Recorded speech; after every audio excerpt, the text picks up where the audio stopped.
Hello everyone, welcome to next video of this C++ series। तो आज के video में हम शुरू करने जा रहे हैं ऊप्स का नया टॉपिक पॉलीमॉर्फिज्म। तो स्टार्ट करते हैं। तो सबसे पहले हम इस वर्ड का मतलब समझते हैं कि पॉलीमॉर्फिज्म जो वर्ड है उसका मतलब क्या है। तो ये दो पार्ट से मिलकर बना है। पहला है पॉली और दूसरा है मॉर्फिज्म।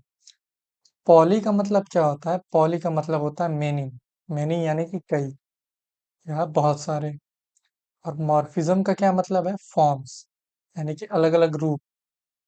यानी पॉलीमॉर्फिज्म का क्या मतलब हुआ कि किसी एक चीज का कई सारा फॉर्म होगा या रूप होगा। और इसकी डेफिनेशन अगर हम देखें तो polymorphism allows objects of different types to be treated as object of a common base type while maintaining their specific behavior। यानी कि जो अलग अलग टाइप की चीजें हैं उसको हम एक तरह से ट्रीट कर सकते हैं, लेकिन वो अपना काम अलग-अलग करेंगी। अब इसका मतलब समझ में आएगा अभी आपको आगे चल के, लेकिन इसका मतलब ये है कि दिखने में तो वो एक जैसी चीजें होंगी, लेकिन वो अलग-अलग काम करेंगी।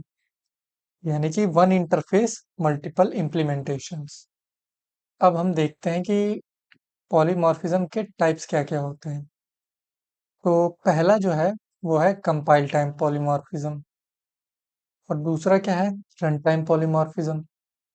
कंपाइल टाइम पॉलीमॉर्फिज्म में क्या होता है कि ये जो है वो जब प्रोग्राम कंपाइल होता है तब ये रिजॉल्व होता है, यानी तब ये अचीव होता है।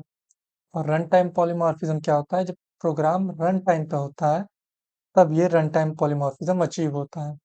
कंपाइल टाइम पॉलीमॉर्फिज्म को अचीव करने के कुछ तरीके क्या हैं? एक है फंक्शन ओवरलोडिंग, फिर दूसरा है ऑपरेटर ओवरलोडिंग। और कंपाइल टाइम पॉलीमॉर्फिज्म को हम स्टैटिक पॉलीमॉर्फिज्म भी कहते हैं। और रन टाइम पॉलीमॉर्फिज्म कब अचीव होता है? इसको अचीव करते हैं हम थ्रू वर्चुअल फंक्शंस और प्योर वर्चुअल फंक्शंस। और इसको हम डायनेमिक पॉलीमॉर्फिज्म भी कहते हैं। इसी वीडियो में हम समझ लेते हैं कि कंपाइल टाइम पॉलीमॉर्फिज्म में फंक्शन ओवरलोडिंग करके कैसे हम इसको अचीव करते हैं। तो इसके लिए हम एक प्रोग्राम बना के देखेंगे। तो हम एक प्रोग्राम बनाएंगे कंपाइल टाइम पॉलीमॉर्फिज्म। और इसमें हम क्या देखेंगे? इसमें हम देखेंगे फंक्शन ओवरलोडिंग। तो इसके लिए हम सबसे पहले एक क्लास बनाते हैं, क्लास ऐड। और इसमें क्या करते हैं? हम पब्लिक सेक्शन के अंदर दो फंक्शन बनाते हैं। पहला फंक्शन हम बनाएंगे इंट टाइप का, इंट सम। और ये क्या करेगा? दो इंटीजर लेगा, इंट ए और इंट बी। और हमें क्या रिटर्न करेगा? ए प्लस बी। और एक और हम सेम नाम का फंक्शन बनाएंगे और इसको हम रखेंगे डबल टाइप का, डबल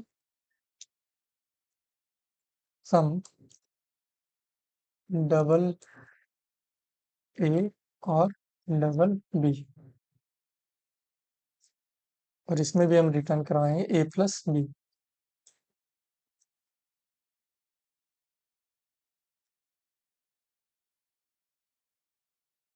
और मेन फंक्शन में हम क्या करेंगे? हम ऐड नाम का एक ऑब्जेक्ट बनाएंगे, ओ बी जे। और एक बार हम सी आउट करेंगे ओ बी जे डॉट सम। और इसमें हम दो इंटीजर पास करेंगे 2, 3। फिर यहाँ पे एक एंडर ले लेंगे।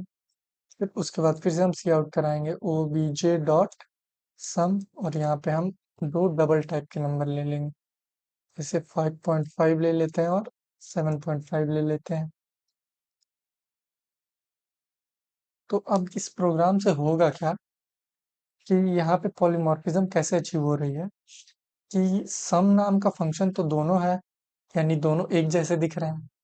लेकिन होगा क्या कि इस प्रोग्राम को पता कैसे चलेगा कि कौन सा सम पास करना है या कौन सा सम यूज करना है? तो जब हम इंटीजर पैरामीटर्स पास करेंगे तो प्रोग्राम को ये समझ में आएगा कि हमें ये इंटीजर वाला सम फंक्शन कॉल करना है। और जब हम डबल पैरामीटर्स पास करेंगे तो ये नीचे वाला डबल सम कॉल हो जाएगा। तो इसको रन करके देखते हैं।